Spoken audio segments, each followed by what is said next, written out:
Hello everybody, welcome back. Today as well we have got you another video. In this video I'll show you how we can simply go ahead and make a co-host in Google Meets. But before that, please do make sure to like our video, subscribe our channel, and without any further delay we're simply going to go ahead and step into our video. For that matter, what you have to do is simply going to go ahead first, access your particular Google Meets on your mobile phone.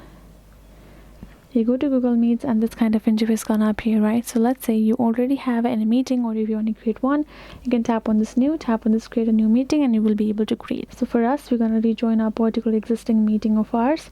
And so let's say we are here in this meeting and we are already the host, and we wanna like give another person a co-host option. We can tap, and then we have to tap on this name of our meeting on top, and this will simply go ahead, tap on it, and now here in this people section you can find, and you can see in call it will show your name including this you and meeting host.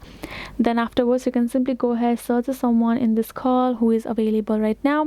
Once you see that person, that participant's name, go ahead, tap on it, and you can simply choose the option of making that person co-host. Once you have tapped on it, that will give that person access to be host. They will get notified. You can simply tell them as well, and then they will simply be able to co-host this particular meeting of yours. That is the way you can do it. Hope this video was helpful to you all. Thank you so much for watching, and I'll see you guys in our next video.